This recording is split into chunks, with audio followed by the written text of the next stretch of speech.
Hi, I'm Graham and welcome back to Man vs Film. This is going to be a Blu Ray review for 101 Films Black Label number 3, Rollercoaster.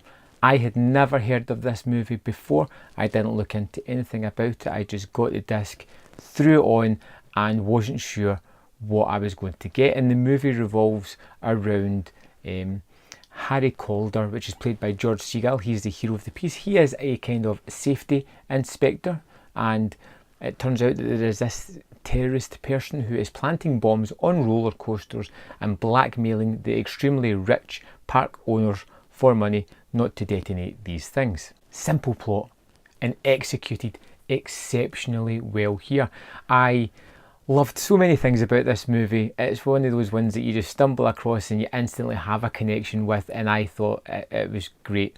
So we have the main character of Harry Calder, played by George Segal, like I said, and he is one of these flawed hero types that become abundantly clear throughout the 70s. These kind of movies where the character is flawed personally, but in a professional manner. He doesn't really work with the system, he works kind of outside it, but always gets the job done properly. So you have this character whose relationship has broken down several years prior. He's estranged from his wife and his kid. He is trying to give up smoking. He's trying to stop the bad habits. He has a mouth that he cannot stop running to the authoritarian figures in his life, which is always getting him in trouble, and he just doesn't care. And he gets caught in between this terrorist and the park owners and the police, because both of them see him as a middleman. He doesn't want to be there. He doesn't want to have anything to do with it, but he's the person that kind of can put his head in the mindset of the terrorist and kind of figure out what they're doing.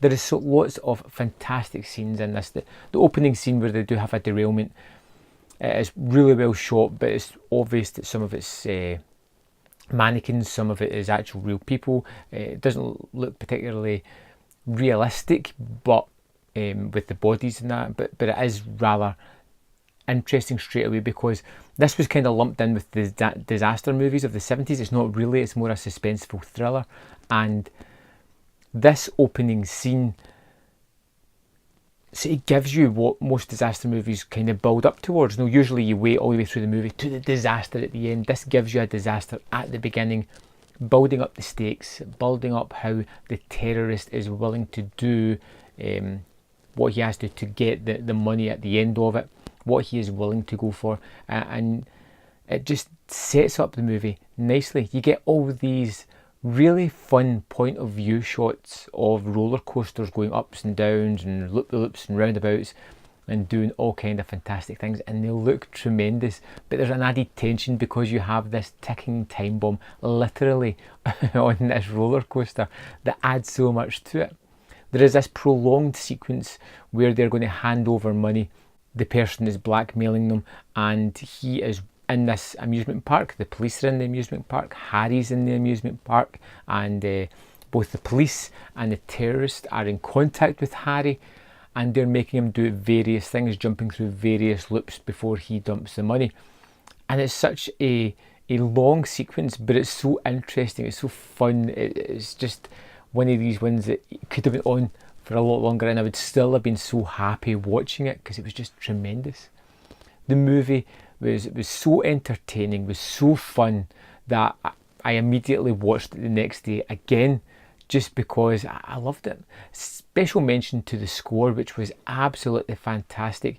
One that I was humming for a couple of days after seeing this movie, because it just stuck. It was such a good just a good atmosphere to go with the movie. It's loaded with all kinds of character actors, as they did back in this time, just so they could get several names onto the poster to get people into the cinema. But yeah, Rollercoaster for me is a movie that you have got to pick up. You've got to check out. Now, this edition comes with 2 Blu-rays. You get the standard theatrical cut and you get the uncut version, which adds about 13 seconds more, but it's more gore and blood and debris from that opening sort of set piece. We also get in this, we get an interview with Tommy Cook, who was the associate producer, and he's just telling some nice anecdotal stories which are fun to listen to. You get a 1970s the roller coaster of disasters, which is basically a truncated talk about how disaster movies were rather prevalent in the 70s and how this was lumped in with that because it could possibly increase the box office of the movie. You get a commentary with Alan Bryce and David Flint, which is fairly interesting, although it's not one that is an essential listen to. You get a booklet as well with this.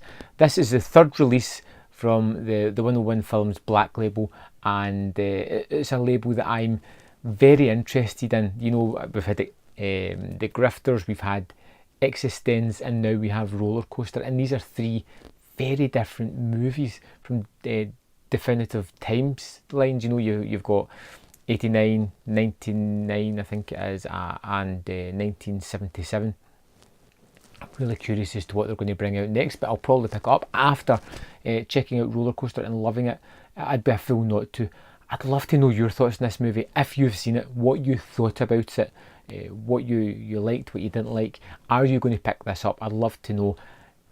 I think it's a no-brainer. I think this one, it should be in your collection. I think it's just entertaining as hell, and it's one that I'm going to watch a lot more because, like I said, so much fun.